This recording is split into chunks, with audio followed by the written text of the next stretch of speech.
How can I retrieve my deleted WhatsApp messages after unblocking someone? Hello everyone. In today's tutorial, we're going to talk about how to retrieve your deleted WhatsApp messages after unblocking someone.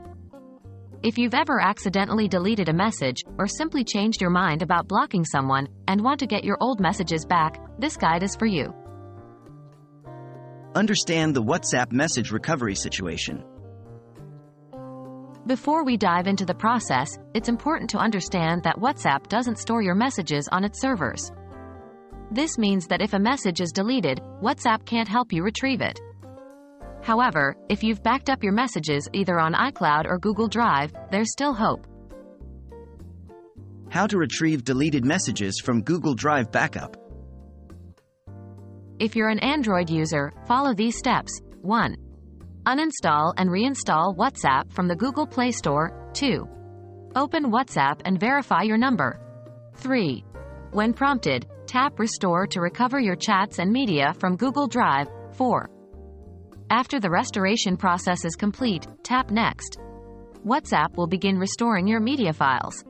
Remember, you must use the same phone number and Google account to restore your messages and media. How to retrieve deleted messages from iCloud backup. If you're an iPhone user, follow these steps. 1. Uninstall and reinstall WhatsApp from the App Store. 2. Open WhatsApp and verify your number. 3. When prompted, tap Restore Chat History to recover your chats and media from iCloud.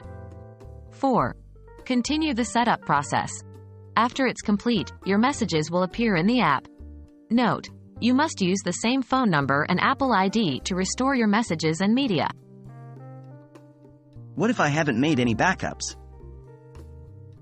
If you haven't made any backups, I'm afraid there's no way to retrieve your deleted messages.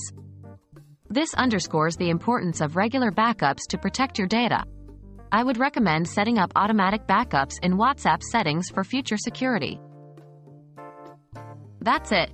Now you know how to retrieve your deleted WhatsApp messages after unblocking someone, assuming you had a backup. Remember, regular backups are essential for protecting your data. We hope this tutorial was helpful, and feel free to leave any questions in the comments section below. Thanks for watching.